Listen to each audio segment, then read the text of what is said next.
schematic diagram? Okay. So I am a journeyman inside wireman. I have been in for over 20 years. What about you? You finished your paperwork? I love being out there in the field. You know, I go toe to toe with any of those guys anytime, any day. But I said, I need to be in a position where I can help more younger people realize how this is done, get more females into the trade, and this just kind of fell in my lap. Once we start showing them that, it's like, oh, I can make that much money? Oh yeah. But they're not gonna pay you that money to sit there on your cell phone, you know, looking cute. So you gotta come there, you gotta work. There's definitely a pot of gold at the end of this rainbow. I think the students actually have more respect because we are women, okay? Andrew, where are you with your Lab 6 paperwork? When you have two females that have been in the trades for 20 plus years, you know, doing this stuff, it's like, whoa, you know, there's that level of respect automatic. I think that some of them see. I let them know, hey, women can do this, you know, especially our female students. My kids live in neighborhoods where they can walk outside their door and say, wow, how could I make that look better? The skills that we offer to these students are marketable skills, but they're skills that they could be used each and every day of their lives. There is still the idea that you gotta go to college to be successful. And so I find myself making sure that I put certain individuals in front of my kids, people that look like that, because then I know that my students can picture themselves like them in a few years. I've been considering a lot. I'm kind of all over the place with that, but yeah, I've been considering this as well. Like, I want to be a lawyer for a few minutes there, but yeah, I'm still trying to figure it out. For this, and for really any of the trades, the kids, they need to be serious about their math classes. You have to calculate like what type of wire you need, or for like to hold the electricity. I would do math games like that. In 21. Math every day to kind of brush up on that if you need help. You're on a job site, your phone's dead. You don't have a calculator. How are you gonna get your measurements? Okay? I'm 42 years old and I've lived in Detroit my entire life.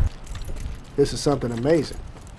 I've seen the opportunity of going from having a job to having a career.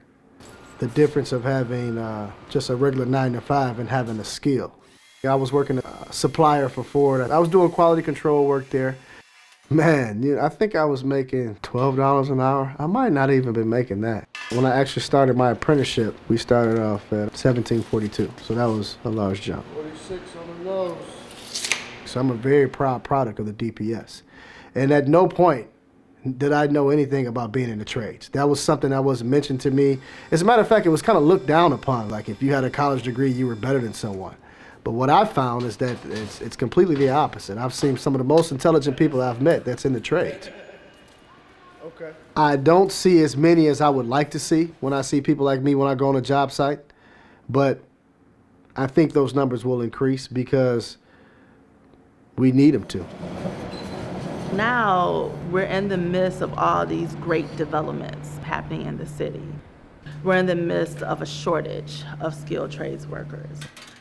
So why not make sure that our youth are a part of that? My mother and my father, they actually encouraged me to get into the field.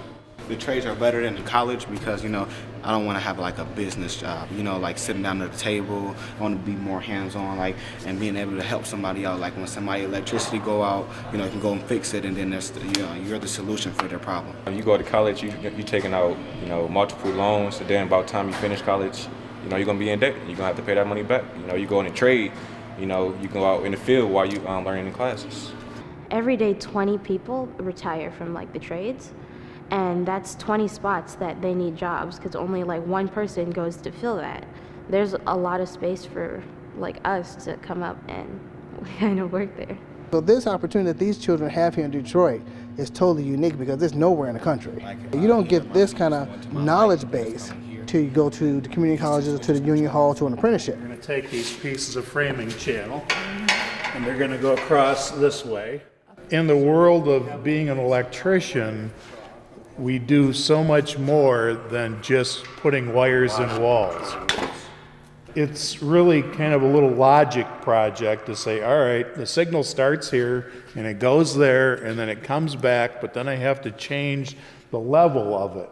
And that's a lot of what we do in the field when we're dealing with energy control systems for a building. So the limit switch is going to sit down in here. You're starting off with this little pipsqueak signal that's coming from a thermocouple. It's in millivolts, and ultimately that's what controls a heater that's consuming thousands of watts or hundreds of thousands of BTUs of energy. I don't know, it's different. I would never thought it was something that has to do with electrical, because like we working on like, wiring and stuff like that, There's definitely not enough women in here. And I'm always reaching out to females, and you get the same thing. Oh, it's a dirty job. Oh, it's too hard. Oh, I can't do it. I'm like, yeah, you're dirty. Yeah, it's a hard job, but you know what? You got enough money that every weekend you can get your hair did, you can get your nails did, you can go to the spa, you can do whatever you want to. So, I mean, just take advantage of the opportunities.